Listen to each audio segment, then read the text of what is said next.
అందరికీ చాలా thanks. First 8 lakhs subscribers అయ్యారు. రుణపడి ఉంటాను మీ అందరికీ. దీని మీద సపరేట్ వీడియో కూడా నా జర్నీ రిలేటెడ్ ఈ రోజు కానీ రేపు కానీ అప్లోడ్ చేస్తాను. అండ్ ఒక రీల్ కూడా చేద్దాం అనుకుంటున్నాను. నా ఇన్స్టాగ్రామ్ లింక్ కామెంట్ సెక్షన్లో ఉంది, ఫాలో అయ్యి ఉండండి. చాలా థ్యాంక్స్. అడిగిన వెంటనే 10,000 సబ్స్క్రైబర్స్ ఇచ్చారు నిన్న ఈ రోజు కలిపి. ఇంకా కొత్తగా ఎవరైతే చేస్తున్నారో చూడండి 35 lakhs ఆల్మోస్ట్. మీకు స్క్రీన్ షాట్ కూడా వేస్తాను కుదిరితే. 35 లక్షల మంది చూస్తున్నారు, సబ్స్క్రైబ్ మాత్రం చేయట్లేదు. సబ్స్క్రైబ్ చేయండి. ఈ సీజన్లో 1 million సబ్స్క్రైబర్స్ అవ్వాలి. కోతి ఎంటర్టైన్మెంట్ అయితే చేస్తున్నాను, చూస్తున్నారు. అండ్ ఈ సీజన్ రివ్యూస్ ఎలా ఉన్నాయి అనేది కూడా కింద కామెంట్ చేయండి. అండ్ నేను చెప్పే ఈ ఎలిమినేషన్ అప్డేట్ రిలేటెడ్గా ఎలిమినేషన్ అయ్యే వాళ్ళ పేరు చెప్పిన తర్వాత మీరు సాటిస్ఫై అయ్యారా, మిస్ అయ్యామరా అనేసి అనుకుంటున్నారనేది కూడా కామెంట్ చేయండి. క్లియర్ కట్ అనాలిసిస్ ఉంటుంది, మీకు అర్థమైపోద్ది. మీకు అర్థం అవ్వాలా. సో బేసిక్గా ఏంటంటే షర్ట్ మార్చాను ఎందుకంటే నేను 8 lakhs సబ్స్క్రైబర్స్ ఇస్తే చూద్దాం మారుద్దాం అన్నట్టుగా అన్నాను కదా, మార్చాలనిపించింది. అని చాలామంది ఇక మెసేజ్లు కూడా చేస్తున్నారు అనమాట. అయ్యో అది గారు మెసేజ్ చూడలేక వస్తున్నారా వడాలి సోదిరెడ్డి అని. సో ఇప్పుడు ఈ వీక్ చాలా చాలా చాలా చాలా క్రూషియల్ నాకు సార్. ఆల్రెడీ మన రీతు చౌదరి గారి మీద ఫుల్ ఫైర్ అయ్యారంట, చాలా ఎక్కువగా ఫైర్ అయ్యి ఏ సంచాలకు నువ్వు ఇలాంటి సంచాలక ఇలా చేస్తారా, సంచాలకు ఇంత కన్ఫ్యూజ్ సంచాలకి ఏంటి, అక్కడ నీట్గా నీ పాయింట్ నువ్వు రూల్ పెట్టుకుని నువ్వు ఎలా అవుట్ చేస్తావు అనేసి అడిగారంట. ఇలా ఫైర్గా ఎపిసోడ్ జరుగుతుంది. చాలా ఫైర్ ఉండబోతుంది ఈరోజు ఎపిసోడ్లో, అదొకటి గుర్తుపెట్టుకోండి. దాంతోపాటుగా నాకు ఒక ఐడియా వచ్చింది. ఈ ఐడియా కూడా చెప్పేస్తాను, చెప్పిన తర్వాత ఎలిమినేటెడ్ అప్డేట్ చెప్తాను. ఆ ఐడియా ఏంటంటే మీరు చేస్తే బాగుంటుందా లేదా అనేది చెప్పండి. ఇది లీక్ కాదు. ఏంటంటే క్యాప్టెన్సీ టాస్క్లో క్లియర్ అన్ఫేర్ ఈజీగా తెలిసిపోతుంది. తన ఫ్రెండ్ని చేసుకోవడం కోసం, తన ఫ్రెండ్ని క్యాప్టెన్ చేయడం కోసం ఆవిడ రూల్ పెట్టి ఆవిడ వేరే వాళ్ళని బలవంతులు ఎలిమినేట్ చేసి పంపించేశారు, విచ్ ఇస్ వెరీ అన్ఫేర్. కాబట్టి ఆ నామినేషన్స్ ఆ టాస్క్ ఏదైతే జరిగిందో ఆ టాస్క్ ఆ క్యాప్టెన్సీనే క్యాన్సిల్ చేస్తే సీజన్ లేసే అవకాశం ఉందని అనిపిస్తుంది నాకు. అదొక థాట్ వస్తే ఇన్స్టాగ్రామ్లో పోస్ట్ చేశాను, మన బ్రాడ్కాస్ట్ ఛానల్లో పోస్ట్ చేస్తే అందరూ కరెక్ట్ అనేసి అందరూ ఎమోజీస్ ఇస్తున్నారు. క్యాన్సిల్ చేసి మళ్ళీ వాళ్ళ ముగ్గురికి టాస్క్ పెట్టడమో లేదంటే ఇంకొక టాస్క్ ఏదైనా పెట్టడమో, ఈ వీక్ అంతా కూడా క్యాప్టెన్ లేరని అంటే క్లియర్గా అందరికీ రీతు చౌదరి మీద కోపం వస్తే నీ వల్ల ఇట్ అయిపోయాను, క్యాప్టెన్ లేదు, గొడవలు అయిపోతున్నాయి, అది ఇది అనేసి ఏదో ఇష్యూలు క్రియేట్ అయ్యే అవకాశం ఉంది నామినేషన్లో. కానీ ఇలా ఏమైనా చేస్తే బాగుంటుందని అనిపించింది. సో ఇప్పుడు స్టార్ట్ చేద్దాం. ఒకటే గుర్తుపెట్టుకోండి, ఎలిమినేషన్ అనేది కామనర్స్ నుంచే ఉండబోతుంది. నేనేమనుకున్నానంటే నిన్నటి వరకు సెలబ్రిటీస్ నుంచి ఉంటుందేమో అన్న ఫీలింగ్ వచ్చింది. కానీ రాను నిన్నటి నుంచి కొంచెం నిన్న మొన్న ఏం చేంజ్ అవుతూ వచ్చిందంటే, మీరు ఒకటే గుర్తుపెట్టుకోండి, ఎలిమినేషన్ రిలేటెడ్ ఏదైనా ఒక వీడియో చేశాను అనుకుంటున్నాను. నా అనాలిసిస్ని మీరు పెద్దగా పట్టించుకోవద్దు.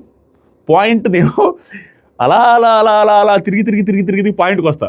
అప్పుడు మీకు క్లారిటీ వస్తుంది, గుర్తుపెట్టుకోండి. అండ్ పాయింట్లు కూడా రాంగ్ ఏం కాదు, రైటే. ఇప్పుడు ఫ్లోరా షైని గారు ఎవరితో క్లోజ్గా ఉంటున్నారు, ఎవరితో ఉంటున్నారు చెప్పండి? సుమన్ శెట్టి గారితో క్లోజ్గా ఉంటున్నారు. సుమన్ శెట్టి గారి క్రేజ్ ఎట్టుంది? ఆయన ఫ్లోరా షైని కానీ ఇట్టు పెట్టి కొట్టి మూత పగలగొట్టినా కూడా సోషల్ మీడియాలో ఎలా అనేటట్టుగా ఉన్నారంటే, అయ్యో ఫ్లోరా షైని గారు సుమన్ అన్న చేతిని తన మూతతో కొట్టారనే ఫీలింగ్లోకి వెళ్ళి అని ఎమోషనల్ మ్యూజిక్లు వేస్తున్నారు. సో అంత సింపతి జనరేట్ చేస్తున్నారు. ఆయన కోరుకోలే పాపం, ఆయన మంచోడే, ఆయన నిజంగానే ఎమోషనల్ పర్సన్, ఇన్నోసెంట్ పర్సనాలిటీ. కానీ ఇక్కడ రీచ్ కోసం అందరూ సమ్మని లేపుతున్నారు, ఫుల్గా లేపుతున్నారు. ఆ ఎఫెక్ట్ సుమన్ శెట్టి గారి పక్కన ఉండే హరీష్ గారికి ఉంటుంది, సుమన్ శెట్టి గారి పక్కన ఉండే ఆశా శైని గారు ఉంటుంది, సుమన్ శెట్టి గారి పక్కన ఉండే ఎమ్మెల్యేలకు ఉంటుంది. ఇలా సుమన్ శెట్టి గారితో క్లోజ్ ఉండాలనుకుంటే ఛాన్స్ ఉందా లేదా? దట్టు సుమన్ శెట్టి గారి పక్కన ఉండే ఆశా శైని గారికి మన కింద పడ్డప్పుడు లేపడం కానీ, ఆవిడతో పక్కనే ఉండి ఆవిడతో షేర్ చేసుకుంటూ మాట్లాడుకుంటూ ఉంటారు ఇద్దరు. సో ఆ రిలేషన్షిప్ కూడా ఉంది. ఆ రకంగా కూడా కొన్ని ఓట్లు పడుతున్నాయి ఆశా శైని గారికి. దాంతోపాటుగా ఇక్కడ ఏం జరుగుతుందంటే, కామనర్స్ వర్సెస్ సెలబ్రిటీస్ అనేది బాగా ఎస్టాబ్లిష్ అయిన తర్వాత కామనర్స్కి ఎక్కువ ఓట్లు పడట్లా, వెరీ లెస్ ఓట్స్. కామనర్స్ అంటే జనాల్లో చాలా వరకు 95% ఆఫ్ పీపుల్కి నచ్చట్లేదు. అవి ఇండైరెక్ట్గా ఏం చూస్తున్నారంటే, పర్టికులర్గా ఈ పర్సన్ పర్ఫార్మెన్సు, ఈ పర్సన్ సూపర్ అనేది చూడకుండా వీళ్ళు వర్సెస్ వాళ్ళు వచ్చినప్పుడు కామనర్స్ అంటే పెద్దగా ఓట్లు వేయలేకపోతున్నాం అనే సీన్ క్రియేట్ అయింది. సెలబ్రిటీ అయితే ఓట్లు వేస్తున్నారు కాబట్టి ఎవరున్నా కూడా సెలబ్రిటీ వాళ్ళకి మాత్రం కొంచెం ఓటింగ్ అయితే పడుతుంది అనేది టాకు, కామనర్స్కి అది పడట్లేదు అనేది టాకు. ఇలా జరుగుతుంది. ఇంకా డెమాన్ పవన్ గురించి చెప్పలే, క్యాప్టెన్ అయిపోయిండు, ఆడుతుండు, పర్ఫార్మెన్స్ ఇస్తుండు, రాయబారాలు కూడా నడుపుతుండు. ఈ రీతు చౌదరి రిలేటెడ్గా వెళ్ళి మీరు కొంచెం ఆ అమ్మాయితో మాట్లాడండి అనేసి రిక్వెస్ట్ చేస్తున్నాడు. అమ్మాయిని బాగా ఇంప్రెస్ చేస్తున్నాడు. ఫుల్ ఇంప్రెస్ చేయడానికి తన ఎఫర్ట్స్ అయితే గట్టిగా పెడుతున్నాడండి, మామూలు ఎఫర్ట్స్ కూడా కాదు. కాబట్టి తను కూడా సేఫ్ అయిపోతాడు.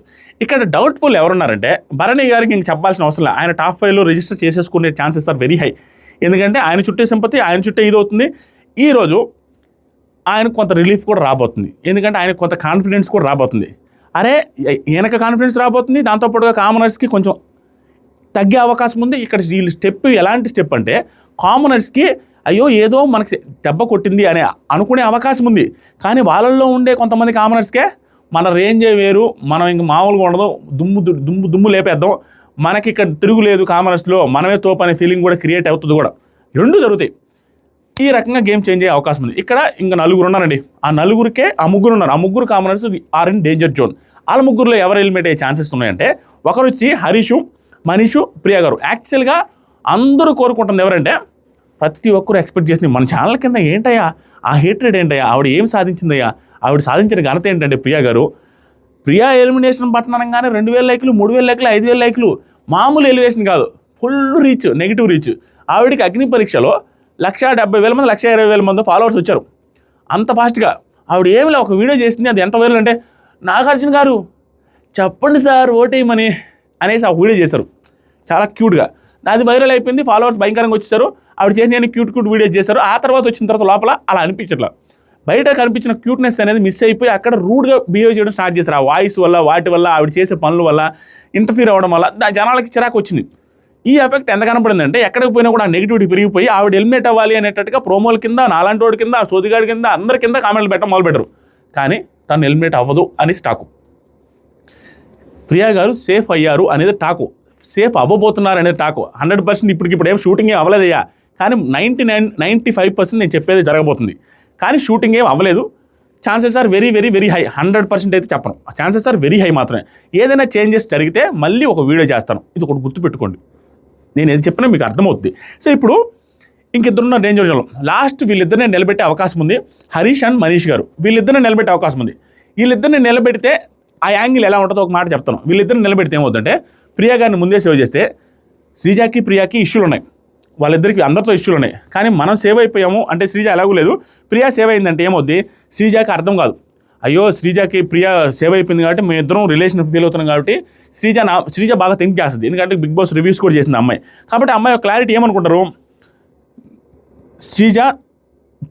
శ్రీజ ఏమనుకుంటుందంటే ప్రియా నాతో తిరుగుతుంది, నేను నామినేషన్ లేను, ప్రియా కూడా ముందే సేవ్ అయింది, సో నా ఓట్లు కూడా తనకు పడుతున్నాయి, తను ఎలాగో సేవ్ అయింది కాబట్టి మా ఇద్దరు బాండింగ్ ఏదైతే ఉందో మేము అగైనెస్ట్గా ఎట్టంటే గైగైని మాట్లాడుతున్నామో అవి పాజిటివ్గా వెళ్తుంది అన్న ఫీలింగ్ వాళ్ళకి క్రియేట్ అయ్యే అవకాశం ఉంది. ఇది భయంకరమైన బూస్ట్ ఇస్తుంది షోకి. అంటే వీళ్ళు ఇలాగే రెచ్చిపోయే అవకాశం కూడా ఉంది. బిగ్ బాస్ అలా అలా ఆలోచించుకుంటే అవకాశం కూడా ఉంది. ఇలా ఆలోచించుకుంటే వీళ్ళిద్దరిని లాస్ట్లో పెడతారు. నేను అనాలిసిస్ ప్రకారం చెప్పి అప్డేట్ చెప్పేస్తాను. వీళ్ళిద్దరిని పెట్టే అవకాశం ఉంది, మనీష్ని అండ్ హరీష్ని. అప్పుడు వీళ్ళకి ఇంకొక యాంగిల్ కూడా ఉంది, మనీష్తో వీళ్ళ గొడవలు, హరీష్తో వీళ్ళ గొడవలు ఎదురుగా ఉన్నాయి. కాబట్టి మనమంతా సేవ్ అయిపోయాను, మనం గొడవలు ఉండే వాళ్ళు మాత్రం లాస్ట్ దాకా వచ్చేసారు. కాబట్టి కామనర్స్కి అందరికీ నెగిటివ్ అనే సెన్స్లో వాళ్ళకి క్రియేట్ అవ్వదు. కాబట్టి వాళ్ళు ఏదైతే నెగిటివ్ యాంగిల్లో బాగా గట్టిగా అరుస్తున్నారో అందరి మీద, అది అలాగే బిహేవ్ చేసే అవకాశం ఉంది. ఆ స్టఫ్ ఆగకుండా ఉండే అవకాశం కూడా ఉంది. ఇది జరగబోయే ఛాన్స్ ఉంది. ఒకవేళ కానీ ఇప్పుడు హరీష్ గురించి చెప్దాం. హరీష్ గారికి కూడా సేమ్ యాజ్ ఇట్ ఈజ్ ఏం జరుగుతుందంటే సుమన్ శెట్టి గారి ఓటింగ్ కొంత ట్రాన్స్ఫర్ అవుతుంది. దాంతోపాటు హరీష్ భయంకరంగా చేంజ్ అయిపోయి కొంత సెట్ ఆఫ్ ఆడియన్స్ ఒక రకమైన బిహేవియర్ అంటే అవుతుంది, peculiar behaviour, unique behaviour. Peculiar అంటే ఒకటనే యూనిక్ బిహేవియర్ ఉంది. కాబట్టి ఏదైనా అనిపిస్తే ముఖం మీద చెప్పడం, సారీ అంటే సారీ చెప్పేస్తున్నాడు, కలిసిపోయిండు, మాకు కలుస్తున్నాడు, ప్లస్ ఎప్పుడైనా మాట్లాడాల్సినప్పుడు భయంకరంగా గట్టిగా వారిని ఆర్గ్యుమెంట్స్ చేయగలుగుతున్నాడు, ప్రాపర్ ఆర్గ్యుమెంట్స్ ఉన్నాయి, mass behaviour plus purest common man. ఇవన్నీ ఉన్నప్పుడు ఆటోమేటిక్గా తన వైఫ్ అంటే తన లైఫ్ అంతా డిఫరెంట్గా ఉంది అన్నట్టుగా చెప్తున్నాడు. కాబట్టి ఇంకా అతని నుంచి అన్ఫోల్డ్ అవ్వాల్సింది ఉంది. కాబట్టి ఓటింగ్ పడుతుంది, చేంజ్ అయ్యాడు. కొంచెం శనివారం ఎపిసోడ్లో నాగార్జున సార్తో బాగుండే అవకాశం ఉంది. ఇవన్నీ ఉండడం వల్ల తను సేవ్ అయ్యే chances are very very very very high. And Nag sir కూడా హింట్స్ ఇచ్చే అవకాశం ఉంది. దాంతోపాటుగా తనని లాస్ట్లో నిలబెట్టడానికి one of the main reasons ఏమై ఉండొచ్చు అంటే తనని చేంజ్ చేసుకోవడానికి. ఏంటి ఇతను ఎంత చెప్పినా నాగ్ సార్ లాస్ట్ వీక్ చెప్పినా కూడా ఇతనికి అర్థం కావట్లేదు. నీకు అవుట్ సైడ్ ఏం జరుగుతుందో చెప్పాలని ఫీల్ అవుతున్నాను నాగ్ సార్ చెప్తే, తను దానికి కూడా మీ అందరికీ దండాలో అంటాడు, నమ్మట్లా, అతను అర్థం చేసుకోవట్లా. కాబట్టి ఈరోజు లాస్ట్లో నిలబెడితే తర్వాత అప్పుడు అర్థమయ్యే అవకాశం ఉంది, అయ్యో మొత్తం నెగిటివ్గా వెళ్తుంది. అండ్ ఇతను లాస్ట్లో నిలబెట్టినప్పుడు ఇతన్ని ఇంటర్వ్యూ లెక్కన తీసేసే అవకాశం ఉంది సెలబ్రిటీస్ అండ్ కామన్ మ్యాన్. ఎందుకంటే ఇతను ఇంతమంది మీద అరిచాడు, ఇతనే నెగిటివ్ అయిపోయి లాస్ట్ దాకా నిలబడ్డాడు చూడండి అనే ఫీలింగ్తో కొంచెం ఎక్కువ చేసే అవకాశం ఉంది. అప్పుడు హౌస్లో ఈక్వేషన్స్ మారే అవకాశం ఉంది. అది ఇంట్రెస్టింగ్ ఉంటుంది. ఇప్పుడు మర్యాద Manish going to be eliminated from Big Boss Season 9. He will be eliminated from Big Boss Season 9. అది జరగబోతుంది అనేది 95% chances are very high, 95 to 99%. చిన్న చేంజ్ ఏదైనా ఉంటే మీకు సాయంత్రం 6:30 7 గంటలకు మళ్ళీ అప్డేట్ చేస్తాను. ఎందుకు మర్యాద మనిషి ఎలిమినేట్ అవుతారు అని నాకు అనిపించిందంటే సింపుల్. మనోడికి ఇన్స్టాగ్రామ్లో ఫాలోవర్స్ 10,000 ఉన్నారు.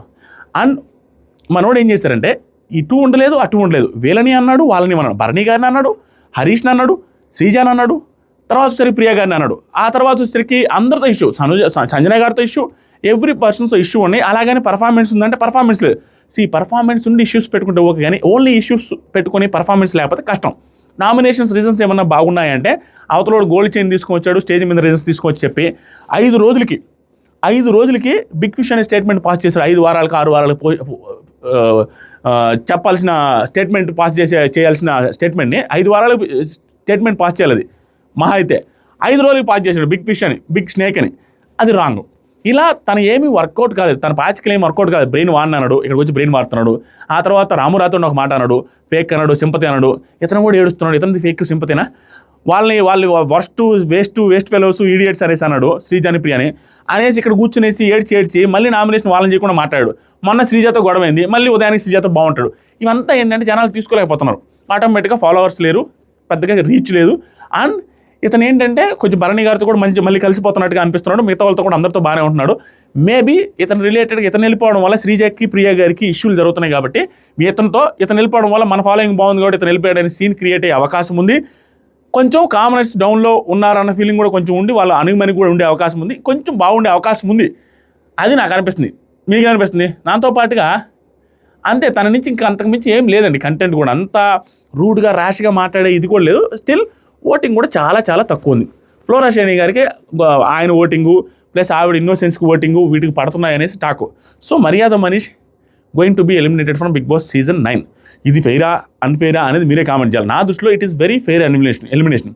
కానీ గేమ్ పరంగా చూస్తే నా అనాలిసిస్ ప్రకారం ఆశా షైనీ గారు వెళ్ళిపోతే కొంచెం వీళ్ళు సౌండ్ వాయిస్ చేయగలరు, తెలుగులో మాట్లాడరు. మేబీ ఇలా చూసారేమో వాళ్ళు ఇలా చూస్తారేమో, ఇంకా అవ్వలేదులే. అరే ఆశా షైనీ గారికి తెలుగు రాదు అనేసి ఎలిమినేట్ చేసామనుకోండి, ఒక తెలుగే కదా చూస్తున్నాం. ఇక్కడ కూడా ఇతను కూడా ఇంగ్లీష్ దూరే కదా. సో ఇతను ఎలిమినేట్ చేయడానికి ప్రాబ్లం ఏంటి? ఇతను కూడా ఇంగ్లీష్ ఆల్మోస్ట్ ఈ speaks in English only Bigg Boss warning ఇచ్చి ఇంగ్లీష్లో మాట్లాడుతున్నారా స్వామి అని చెప్పిన తర్వాత కూడా ఆ రోజు నైట్ కూడా మొత్తం ఇంగ్లీషే. 90% ఆఫ్ టైమ్స్ అతను ఇంగ్లీషే మాట్లాడుతున్నాడు. ఈ మధ్య కొంచెం తగ్గించాడు. ఈరోజు లైవ్ చూస్తుంటే అర్ధరాత్రి కోసుకొస్తూ కొంచెం తెలుగులో మాట్లాడుతున్నాడు. ఇలా ఉన్నప్పుడు ఈవిడ ఇంగ్లీష్ మాట్లాడుతుంది, తెలుగు రాదు అన్నప్పుడు ఇతను తెలుగు వచ్చి కూడా తెలుగు మాట్లాడకపోయినప్పుడు ఇంకేం వాల్యూ ఉంటుంది షోకి?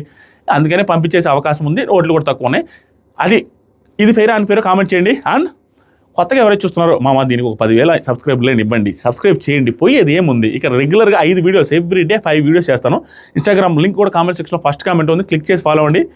దాంట్లో కూడా ఒక రీల్ చేస్తాను ఈరోజు. Thank you so much, love you all. ఈ సీజన్లో మన రివ్యూస్ ఎలా ఉన్నాయనేది కొంచెం అప్రిషియేషన్స్ ఏమైనా ఉంటే పెట్టండి మామ ప్లీజ్. కొంచెం చూసి చదువుకొని రిప్లైస్ కూడా ఇస్తాను. Love you, bye. ఇన్స్టాగ్రామ్లో మెసేజ్ చేయండి.